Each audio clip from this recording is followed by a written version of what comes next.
کہ پاکستان کا جو وفاقی دارالحکومت ہے وہ محفوظ نہیں ہے، وہاں پہ سیکیورٹی کے انتظامات درست نہیں ہیں، لہٰذا یہاں پہ لوکل باڈیز کے الیکشن نہیں کروائے جا سکتے۔ تو ایسے ملک میں سرمایہ دار کیسے آئیں گے؟ ایسے ملک میں لوگ انویسٹمنٹ کیسے کریں گے؟ ایسے ملک میں سفارتکار کیسے پھریں گے؟ ایسے ملک میں سیاحت کیسے آئے گی؟ ایسے ملک کے ساتھ لوگ اعتماد سازی کے ساتھ کاروبار کیسے کریں گے؟ جس ملک کا وزیر داخلہ کہہ رہا ہے کہ ہمارا دارالحکومت ہی محفوظ نہیں ہے اور وہاں پہ ایک چھوٹی سی ایکٹیویٹی ہے بلدیاتی انتخابات کی، وہ نہیں کروائی جا سکتی۔ اب حکومت کی سیکیورٹی فراہمی سے معذرت، انہوں نے صاف کہہ دیا کہ ہم سیکیورٹی نہیں دے سکتے۔ ہائی کورٹ کے فیصلے پر رد عمل دیتے ہوئے رانا ثناء اللہ نے تو صاف کہہ دیا تھا کہ عدالت کا حکم سر آنکھوں پر، لیکن عدالتی فیصلہ قابل عمل نہیں ہے اور ہم انتظامات اتنے کم وقت میں نہیں کر سکتے۔ تو اس کے بعد جو ہے وہ الیکشن کمیشن جو ہے اس کے بلدیاتی حکومت ونگ کے ذرائع نے بتایا کہ صبح انتخابات کرانے کے لیے کوئی ہدایت نہیں ملی اور نہ ہی اس کے لیے عملہ یا کسی بھی قسم کی ٹرانسپورٹ کی سہولت موجود ہے۔ ذرائع کے مطابق local government wing election commission کی ہدایات پر بلدیاتی انتخابات کے لیے انتظامات کرتا ہے۔ اچھا، پہلے خبریں یہ آ رہی تھی، وہ پہلے والی خبر جو ہے وہ بھی میں آپ کو بتا دیتا ہوں۔ اس سے پہلے کچھ خبریں چلائی گئی تھیں اور یہ خبر آ رہی تھی کہ الیکشن کمیشن نے فوری طور پہ رابطے شروع کر دیے ہیں، یعنی جو پولنگ سٹیشن کا عملہ ہے ان سے رابطے شروع کیے گئے ہیں بلدیاتی انتخابات اور انتظامیہ کے، اور فوری طور پہ یہ کیا جا رہا تھا کہ جلدی جلدی لوگ پہنچے اور اپنی ڈیوٹی کریں۔ ذرائع کے مطابق بیشتر پریزائڈنگ افسران اور پولنگ سٹاف اسکول، کالجز اور سرکاری یونیورسٹیوں کے ملازمین ہیں۔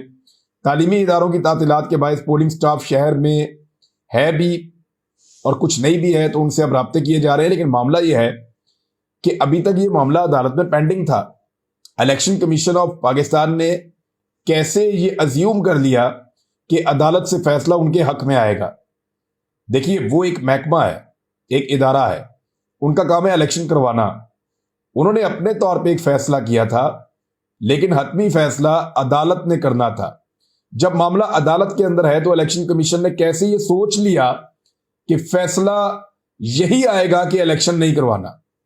یعنی یہ بھی تو ہو سکتا ہے کہ فیصلہ آ جائے الیکشن کروانا ہے، تو ان کو اپنی تیاری پوری رکھنی چاہیے تھی اور اس کے اوپر اسلام آباد ہائی کورٹ کو سرزنش کرنی چاہیے، ضرور پوچھ گچھ کرنی چاہیے کہ آپ کی ایک چھوٹی سی ذمہ داری ہے، آپ کو الیکشن کروانے ہوتے ہیں اور وہ ذمہ داری بھی آپ پوری نہیں کر پا رہے، اور اس کے اندر بھی جو ہے یہ سیاسی جماعتوں کی خواہشات ہی پوری کر رہے ہیں اب تک۔ بہرحال پہلے خبر آ رہی تھی کہ رابطے کیے جا رہے ہیں، اور اب خبر آ رہی ہے کہ کسی سے بھی کوئی رابطہ نہیں کیا گیا اور صبح کسی کو احکامات بھی نہیں جاری کیے گئے کہ فوری طور پہ لوگ پہنچیں یا الیکشن کروایا جائے۔ اب پتہ نہیں 11th آور میں کوئی اور چیز یہ کر دیں تو ایک الگ بات ہے، لیکن فی الحال ایک اور الیکشن سے بھاگ گئے ہیں۔ پی ڈی ایم کی حکومت ایک اور انتخابی عمل سے بھاگ گئی ہے اور وہ مقابلہ نہیں کر پا رہے میدان میں، لگاتار ان کو اسی صورتحال کا سامنا کرنا پڑ رہا ہے۔ پاکستان تحریک انصاف نے ریفرینڈم کی طرز کے اوپر ڈور ٹو ڈور مہم شروع کرنے کا فیصلہ کیا ہے، یعنی عمران خان صاحب کا پیغام پاکستان کے ہر شہری تک پہنچ گیا ہے۔ سب کے پاس یہ موبائل فون ہے، سوشل میڈیا زیادہ تر لوگ استعمال کرتے ہیں، جتنے ووٹر ہیں وہ سب تو کرتے ہیں، تو عمران خان صاحب کا پیغام تو پہنچ گیا ہے۔ اب عمران خان صاحب چاہتے ہیں کہ ان کی پارٹی کے لوگ پرسنلی 1 to 1 لوگوں کو جا کر ملیں اور یہ جتنا ٹائم باقی ہے اس ٹائم کو گین کیا جائے، یعنی اس ٹائم سے کچھ حاصل کیا جائے، اس ٹائم میں اپنا جو پولیٹیکل ان کی فلسفی ہے، چاہے آپ اس سے اتفاق کریں یا اختلاف کریں، اس کو میکسیمم لوگوں تک پہنچایا جائے۔ اس کے لیے عمران خان صاحب نے، اور یہ بڑی زبردست سیاسی حکمت عملی ہو سکتی ہے کہ گھر گھر پیغام پہنچایا جائے۔ یعنی جب پاکستان نہیں بنا تھا تو ہم پرانے آرٹیکلز میں یا پرانی جو تحریریں ان میں ہم پڑھتے ہیں کہ کس طرح نوجوان اور خواتین وہ گھر گھر پیغام لے کر جاتے تھے اور لوگوں کو بتاتے تھے کہ پیغام کیا ہے اور کرنا کیا ہے اور مشن کیا ہے۔ اسی طرح عمران خان صاحب نے وہی فارمولا سوشل میڈیا کے اس دور میں بھی اپلائی کیا ہے کہ جو لوگ بہت زیادہ ان ٹچ نہیں رہتے چیزوں کے ساتھ، ان کو بھی ایک دفعہ ٹچ کیا جائے اور تمام لوگوں تک اپنا پیغام پہنچایا جائے۔ اور یہ جس طرح کا ہوگا یہ آلموسٹ ریفرینڈم کے طرز کا ہے جو یہ ڈور ٹو ڈور مہم چل رہی ہے. پاکستان تحریک انصاف نے اس پہ سوالات بھی رکھنے ہیں. نمبر 1 پہلا سوال یہ رکھ رہے ہیں کہ کیا آپ ٹیکنوکریٹ حکومت چاہتے ہیں یا عام انتخابات. ایک تو سوال یہ پوچھا جائے گا تاکہ لوگوں کو ذرا تھوڑا اس کے بارے میں بھی, اگر تو ٹیکنوکریٹ حکومت بنتی ہے تو پہلے ہفتے کے اندر ہی اڑ جائے, لوگوں میں اتنا رد عمل آئے اور اتنی اویئرنیس آئے اس کے بارے میں. دوسرا سوال یہ پوچھا جائے گا کہ کیا عمران خان کو نااہل کیا جانا چاہیے. یہ 2 سوال اس لیے پوچھے جا رہے ہیں کہ پاکستان میں ان 2 چیزوں کے اوپر فیصلہ کیا جا چکا ہے. فیصلہ ساز یا اسٹیبلشمنٹ یا طاقتور لوگ وہ یہ فیصلہ کر چکے ہیں کہ عمران خان کو واپس نہیں آنے دینا. جان سے مارنے کی کوشش بھی کی, لیکن اللہ رب العزت جس کی جان بچائے اس کی جان کوئی اور نہیں لے سکتا. لہذا جان سے مارنے میں بھی ناکامی ہو گئی, باقی سارے پروپیگنڈا بھی فیل ہو گئے, اس کو بدنام کرنے کی تمام کوششیں بھی ناکام ہو گئیں, ہر طرح کی آڈیوز اور ویڈیوز لا کر دیکھ لیں, اس کے باوجود ناکامی ہوگی. ابھی کہتے ہیں کوئی اور ویڈیو تیار کی جا رہی ہے, کوئی آڈیو تیار کی جا رہی ہے جس میں کوئی گستاخانہ قسم کا مواد شامل کیا جا رہا ہے. کچھ لوگ اس طرح کی باتیں کر رہے ہیں, لیکن لوگ اس میں مانیں گے نہیں. یہ جو ڈیپ فیک ہے اور اس طرح کی چیزیں ہیں, ان سے لوگ اب متاثر نہیں ہوں گے. اب 2 رستے رہ گئے ہیں. ایک تو عمران خان صاحب کو نااہل کر دیا جائے اور سیاست سے باہر کر دیا جائے, اس طرح بھی عمران خان صاحب کی پارٹی الیکشن لڑے گی اور عمران خان صاحب موجود رہیں گے. اور دوسرا یہ ہے کہ کوئی حکومت ہی ایسی بنا دی جائے کہ الیکشن ہی نہ ہو پاکستان میں, جس کو ٹیکنوکریٹ حکومت کہتے ہیں, تو عمران خان صاحب تب بھی موجود رہیں گے, اور موجود رہیں گے تو مصیبت ڈال کے رکھیں گے. تو یہ ایک قسم کا ریفرینڈم پاکستان تحریک انصاف لے کر گھر گھر جا رہی ہے اور لوگوں تک اپنا پیغام پہنچانے کی کوشش کر رہی ہے.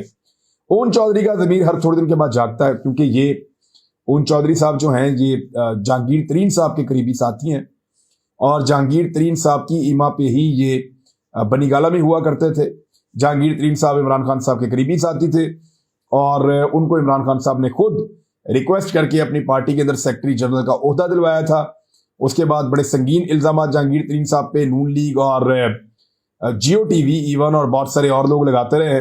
حیرت کی بات یہ ہے کہ جو جیو ٹی وی سب سے زیادہ جہانگیر ترین کے اوپر بیشنگ کرتا تھا جس وقت جہانگیر ترین عمران خان کے ساتھ تھے, آج وہی جیو ٹی وی اون چودھری کو بٹھا کر جہانگیر ترین کے حق میں دلائل دلا رہے ہیں کہ بیلنسنگ فیکٹر کے طور پہ عمران خان صاحب نے عدالت سے کہہ کر خود جہانگیر ترین کو نااہل کروایا تھا, اور اس وقت اون چودھری صاحب نے منہ بھی نہیں کھولا, اور اب جا کے یہ ایک نیا کٹا کھولنے کی کوشش کر رہے ہیں. اور عمران خان صاحب کو جو صادق اور امین کا ایک سرٹیفکیٹ ملا ہوا تھا, جو ان کی وائف نے, جمائمہ نے, سابقہ وائف نے باقاعدہ ڈاکومنٹس اور بہت ساری چیزیں بھجوائی تھیں, اور بھجوا کر ان کی وائف نے باقاعدہ عمران خان صاحب کو صادق اور امین ثابت کروایا تھا عدالت سے. تو وہ اس معاملے کے اندر بھی اب جو بنی گالہ والا گھر ہے اور اس کٹے کو بھی کھولنا چاہ رہے ہیں, تو کھول لیں, کچھ بھی کھول لیں, لوگ ان باتوں کو نہیں مانیں گے, لوگ ان باتوں میں نہیں آئیں گے. تو 2 ہی رستے رہ جائیں گے باقی, وہ جن کا پہلے ذکر ہوا ہے کہ یا تو حکومت ہی ایسی بنا دی جائے کہ الیکشن ہی نہ کروایا جائے, دوسرا عمران خان کو نااہل کر دیا جائے. لیکن اس سے پہلے اس سے بڑے ہتھ کنڈے فیل ہو چکے ہیں, تو یہ ہتھ کنڈا بھی چلتا ہوا نظر نہیں آ رہا. اون چودھری نے کہا کہ 2017 کے دوران بھی جنرل باجوہ سے عمران خان صاحب کی کوئی ملاقات ہوئی ہے, اور ساتھ انہوں نے کہا کہ عمران خان صاحب کے ڈاکومنٹ پورے نہیں تھے اور ثاقب نثار صاحب مدد کر رہے تھے. اب ثاقب نثار صاحب کا پرابلم کچھ لوگ بتا رہے ہیں کہ ان کی جنرل باجوہ صاحب سے ایک ملاقات ہوئی ہے, اس کے بعد سے ثاقب نثار صاحب کو ٹارگٹ کیا جانا شروع کیا گیا ہے.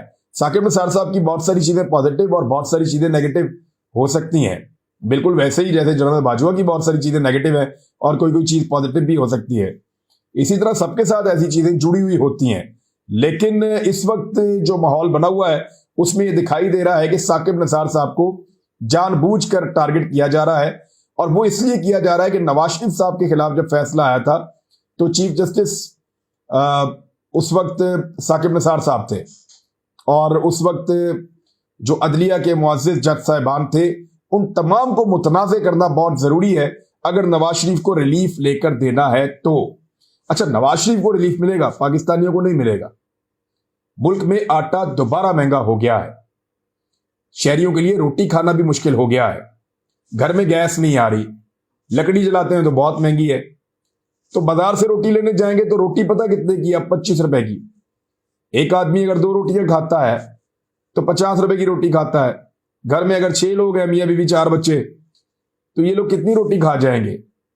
یعنی یہ لوگ 10 روٹیاں تو کھائیں گے کم سے کم، اور 10 روٹیوں کی قیمت 250 روپے ہے، تو 250 روپے کی تو اللہ کے بندوں صرف روٹی کر دی آپ لوگوں نے، تو سالن کہاں سے کھائے گا؟ گھر کا کرایہ کہاں سے دے گا؟ بجلی کا بل کہاں سے دے گا؟ گیس کا بل کہاں سے دے گا؟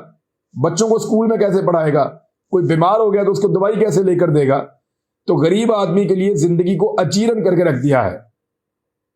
پشاور کے اندر اس وقت ایک ہفتے کے دوران 20 کلو آٹے کے تھیلے میں 300 روپے کا اضافہ ہوا ہے، 2700 روپے تک یہ 20 کلو کا تھیلا جو ہے وہ فروخت ہو رہا ہے، اور کوئٹہ کے اندر جو ہے وہ 2600 روپے تک کا یہ تھیلا فروخت ہو رہا ہے، کراچی کے اندر بھی 2600 روپے تک کا یہ تھیلا فروخت ہو رہا ہے، اور جس وقت آٹا فی کلو 55 روپے کا تھا اس وقت پاکستان کے جو میڈیا کے بھکاری دانشور ہیں ان سب کے مطابق بہت مہنگا تھا، اور آج جب 125 130 روپے کلو ہے، 55 روپے نہیں ہے بلکہ دگنے سے بھی زیادہ مہنگا ہے، تو بھکاری دانشوروں نے منہ پہ ٹیپ لگائی ہوئی ہے اور ٹوکروں میں بیٹھ کے جو ہے وہ سردی کے اندر اپنے آپ کو گرمائش دے رہے ہیں۔ حد ہو گئی ہے ویسے، یعنی یہ قوم ان کو ریجیکٹ نہ کرے تو اور کیا کرے۔ ایک تو اچھی چیز یہ ہوئی ہے کہ اس سال قوم نے یہ سیکھ لیا کہ کون کتنا قابل بھروسہ ہے، کیونکہ ان لوگوں نے عوام کا بھروسہ توڑا ہے، چاہے وہ میڈیا ہے، چاہے وہ اسٹیبلشمنٹ ہے، چاہے وہ پی ڈی ایم کی سیاسی جماعتیں ہیں، سب نے توڑا ہے۔ اور اب حالات یہ پہنچ گئے ہیں کہ پاکستان کے جو 3 ہی بڑے ایئرپورٹ ہیں، کراچی کا، لاہور کا اور اسلام آباد کا، ان تینوں کو آؤٹ سورس کیا جا رہا ہے اور اب پبلک پرائیویٹ پارٹنرشپ پہ چلے جائیں گے، یعنی اپنے ایئرپورٹس تک بھی ہمارے اپنے نہیں رہیں گے۔ یہ بدقسمتی نہیں ہے تو اور کیا ہے۔ اب تک کے لیے اتنا ہی، اپنا خیال رکھیے گا، اپنے چینل کا بھی۔ اللہ حافظ۔